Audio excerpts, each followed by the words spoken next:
Welcome to There is a Method to the Madness. My name is Rob Maxwell, and I'm an exercise physiologist and personal trainer. I'm the owner of Maxwell's Fitness Programs, and I've been in business for the past 28 years. That is a long time, right? A lot of fun years. Love training people, love working out. It's good stuff, makes you feel better. So today's podcast is all about boredom.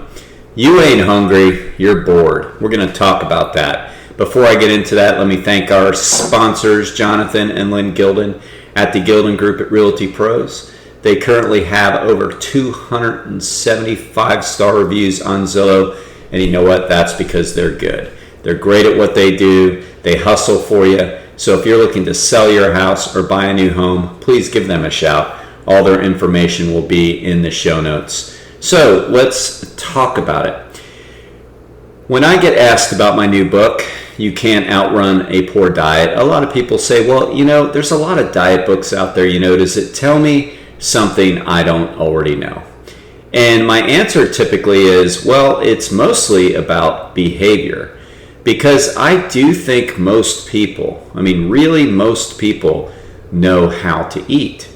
Now, there are some confusions, I get it. Like, there's the old paleo thing now, which is turned into the keto thing, but it's really the same thing. It just advocates eating a lot of, say, meat, proteins, fats, and then on the other side, it's totally high carb or vegan style eating, right? So you do have two styles of eating that conflict with each other somewhat. But keep in mind, most diet programs and ways that state things like either or, black and white, it's marketing. Like, that isn't the nutrition industry hammering you. That's marketing. That's capitalism. There really isn't a nutrition industry. There are people that, no pun intended, feed on the nutrition industry to try to make a buck. But nutritional science has been pretty clear for a long time, and there's pros and cons with any style of eating that you really pick. All right, and I'm not going to get into all that. My whole point is that there are differences in some styles of eating, but I think overall people do know how to eat. They know it's healthy and not healthy. Sometimes I have to correct people. Sometimes when they'll say, oh, I can't eat that bread, it's going to make me fat. And if it's worth it to me, meaning they're a client or somebody who's looking for advice, I'll set them straight on that. And I'll say, well, bread doesn't make you fat. If you eat a piece of bread, you're not going to get fat. If you eat 2 loaves of bread every day, you might. But sometimes I have to educate people on that because we still kind of believe some of the silly things we've been taught. But for the most part, I think most people really do know that, say, a sweet potato is a healthy choice and a 20-ounce Coca-Cola is not, right? So why don't people eat better more often? And the reason why I know they don't is because our obesity crisis isn't getting better, it's getting worse. Every year it gets worse. We're up to 70% of our population in the United States being overweight or obese. It's not getting better. We now have preteens with type 2 diabetes, which is called adult onset diabetes. That's the original term for type 2 diabetes. Well, it's not adult onset anymore. It's happening in preteens. And adult onset diabetes comes from basically having way too much fat in your midsection, what we call nice android obesity, or carrying way too much fat around the middle. So that is coming from a lot of overeating, bad dietary choices, which lead to overeating and lead to much caloric consumption. Now, why are we doing it? So one of the reasons I believe is we're bored. I think if you really stepped back and asked yourself, what do you really feel right now? when you want to eat, it's probably not going to be hungry. I've said it in so many different podcasts that there's a difference between appetite and hunger. And I've said before, and I'll say it again, in the United States, most people don't really experience hunger. I'm not saying there aren't populations of people that are truly homeless and hungry. Yes, there are, but that kind of hunger is rare in the United States. We're a very fortunate nation when it comes to that. So, a lot of times when people say, oh, I'm really hungry, it just means that they haven't eaten in maybe half the day or whatever. And to really feel the true effects of hunger, you have to have not eaten for days, okay? And obviously that is not a good thing, right? That's a terrible thing that goes on in the world, and very small parts or small percentage of our country does experience that. So hunger is physiological, and it's exactly what I just described. Appetite is psychological, and appetite tells us we might be hungry. Now, as I've stated in prior podcasts, sometimes appetite is blood sugar related, which is slightly physiological. The difference is, though, you're not really hungry, it's just your blood sugar levels have gone down. And if your blood sugar levels have gone down to a certain point, it's going to send signals to your body that you're hungry, such as hunger pangs and things like that. But appetite is mostly derived from psychological responses such as time of day, you see food you like, you think about food you like, you see commercials on TV, and I would argue number one is boredom. So how do we tackle that? And I think the first part is we have to recognize it. You have to recognize it. So let's say you're following my good rules and you can't outrun a poor diet. And I talk about the value of getting back to eating 3 square meals a day, breakfast, lunch, and dinner. That's just timed out really, really well. And I know we've gotten away from that.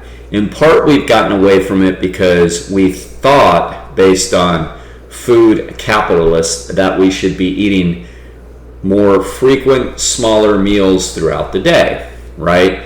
And that's based on some research called the thermic effect of feeding, and which tells us we burn some calories when we eat. Unfortunately, if you tell most people to eat more frequently and eat small meals, well, they're going to eat more frequently and the meals aren't going to be very small, and they end up eating for most of the day, right? So my rule of get back to breakfast, lunch, and dinner, I think helps get rid of that, because you tell yourself, okay, I ate breakfast, I'm satisfied, I'm going to hold off eating until lunch. Now, as I talk about in my book, that's not true for the athlete that's training for something and they're burning 4,000 or 5,000 calories a day or some outlandish amount. No, that's different. They need to refuel all those things. I'm talking about everyday person going through the day, trying to lose weight, maintain their weight. Those are the habits, and then we have to think about how do we fuel the athletes, of course. But I'm talking about just, in most cases, getting back to eating 3 meals a day is great. You tell yourself, okay, I ate, I'm satisfied, I can hold off until lunch. All right, now what happens in between? So, sometimes there could be blood sugar dips because, maybe the meals you chose, the particular meal before that, having a hard time saying that one, maybe it's breakfast, didn't have enough carbohydrates, so your blood sugar levels are kind of low. So it might be setting off some low blood sugar, maybe. But I'd argue that you're bored, and it's really easy, unfortunately, to get bored in our way of living that we have today. The more we get away from learning how to be alone and not bothered, the less we are able to handle being bored. It's like we have to retrain ourselves. All of us. I'm in that boat, right? If we're sitting at a doctor's office or waiting for the personal trainer at Maxwell's fitness programs, which, the way we time things out, you don't have to wait very long, hardly ever. But let's say you are. What's the first thing we do? We reach for our phones. We check text messages, or we go to Facebook or Twitter or TikTok or whatever, and we see what other people are up to, because it is so darn easy to do that. It didn't used to be that easy for people of my generation, slightly younger and older, to satisfy those kind of feelings of boredom. So we learned how to handle it. Maybe we just, God forbid, sit there. Maybe we make conversation, whatever.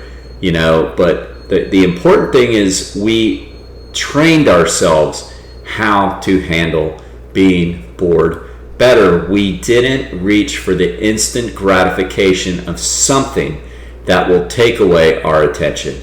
Now, I'm not one of those people that thinks like cell phones, iPhones, all that are the devil and all that. Whenever I see these memes of two people at breakfast and they're both have their phones out, and the message below it basically says, oh, what a terrible relationship they have. They both are on their phones during breakfast and all, and it's like, oh, well, the iPhones are the devil and blah, blah, blah. It's like, I play devil's advocate and go, well, wait a minute. When I was little, I can remember like my dad oftentimes would have a newspaper out at breakfast or something like that, right? Or you'd go to a restaurant in the morning and you'd see two couples there, and one might be scrolling through the newspaper, the other might be sitting there, and they both might be looking at the newspaper, whatever.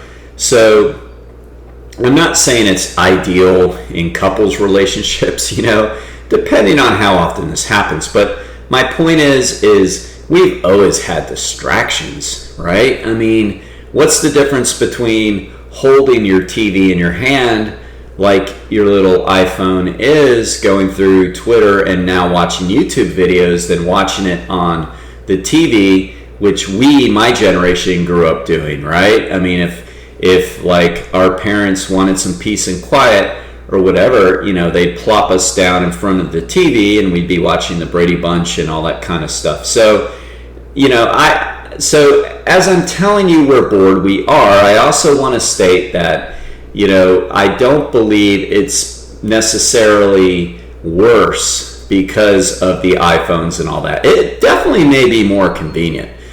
And I definitely think that we have gotten more used to having our attention grabbed all of the time. I guess I just get tired of people like picking on the younger generations and saying that, when we were little, we didn't have iPhones and all that. It's like, no, but we had those huge Curtis Mathis TVs and we plopped ourselves in front of them. So there's always been issues of not getting outdoors enough. There's always been issues of not playing enough. So sure, it's more convenient now, but we've always had these types of issues. Will it be worse, better in the future? Who knows? But what I'm trying to say now is we've always had these problems. Everything is more convenient now. And yes, because we can get our attention stolen from us so fast. But remember, you have to keep your doors open oftentimes to be robbed. So when I say stealing our attention, we're doing it to ourselves, right? So we haven't trained ourselves very well to be bored or keep our mind occupied on things that are legitimately good for us, right? So, what do we do? What do you do when you're bored? I know what I do. I do exactly what I just said people do. I go to my phone and I check Twitter. I'm a big sports fan, so I like to see what's going on in the sports world. And then what ends up happening is, I'll go to a post about a team I like, and I'll see a debate, argue. 99% of the time, stay out of it. Sometimes not, regret it. But, that's what I do. Is that good? No, probably not. I mean, I think there's better ways to handle being bored. Now, what also could I do? I could grab something to eat. I could eat a snack. I could go get some caffeine, right? So that's not good. So I see how readily available these things are, things that can grab our attention and things that can take our attention away from maybe feeling bored or feeling uneasy. There was a saying I used to hear a lot growing up, and I'm sure you've heard it too, and there's a lot of truth to it. It says, it's not what you're eating, it's what's eating you, right? I don't hear that one as much anymore. I guess we've gone to other cliches, but they're cliches for a reason. So, are we really hungry, or are we bored and unhappy? And I've been through this. I mean, I know I'm preaching to the choir because I'm part of the choir, I think, on this. So it can easily happen. I had this bad habit. I still do it sometimes, but here's a funny thing. I love to go for drives. So when I'm bored, and it's so funny, I get sidetracked here. See that attention span? But a few years ago, when my daughter first started driving, she'd get in the vehicle I got her, and I said, Joe, where are you going to go? She says, I just like to clear my head, and what I do is I go down blah blah blah, and then I cross the bridge, and I go down A1A for a little bit, and then I cross Dunlawton Bridge, and then I come home, and it's like a 15-mile loop she'd do. And I had to laugh because I'm like, God, that is almost identical to a loop I used to do when I was a kid. So I love to drive and clear my head. Is that good or bad? I don't know. Who knows? But the point is, sometimes I'll find myself, I got to get a coffee to be in the car. I've got to get a Diet Coke. I've got to get a latte. I've got to, a tea. Because I need that extra stimulation to go drive. And it's like, that's just a bad habit. That's just boredom. Now, don't get me wrong. There's nothing wrong with drinking tea and coffee. The point is why did I want to do it? It became a habit. It became, I get in the vehicle, let me have a substance. I mean, thank God the substance isn't alcohol, right? I mean, unfortunately, probably did some of that in my younger days, horribly. But, it's still a habit. It's still a bad habit, and it's still kind of out of boredom, right? So what's wrong with just driving down the road, looking at some pretty landscape, getting mesmerized by the road, meditating a little bit, on driving. I like to do that, and listening to some great music that I like, have some Bruce Springsteen on, have some U2 on. If I'm in a heavier mood, Van Halen, something, whatever. But what's wrong with that? Absolutely nothing. So why do I need to fill it with substance, right? So I think once we kind of break it, once we say we're not going to do that, we end up enjoying ourselves just as much. But the key is we've got to feel it. We have to identify, wait a minute, I'm just doing this out of habit. I don't need a coffee. Now, I've done some big road trips and have to drive in the middle of the night. Okay, a little bit different here again, right? So we always have to go back and check our motives for why we want to do things. That makes perfect sense to stop at the 7-Eleven and get a 24-ounce black coffee and drink it as I'm driving down I-95 at 3 a.m. in South Carolina. Absolutely makes sense. Middle of the day, doing it because I'm bored, restless, want to entertain my brain. Because we have to understand that when we eat and drink, anything with calories and or caffeine, we are getting a little bit of a dopamine increase. That's what happens. Serotonin, dopamine. We get a little bit of a spike. So we drink that little bit of caffeine, we get a dopamine spike. That's why we get addicted to caffeine. We eat some food, we get the same thing. So our brain is going, ooh, that'd be nice. I'm a little bored right now. I want to feel a little more pep.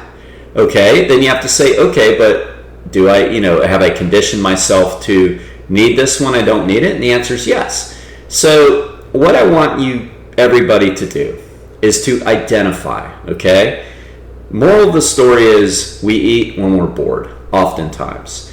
And next time you feel like eating in the middle of the day and you're truly not hungry, ask yourself, what am I truly feeling right now? It is so hard for people to identify how they feel.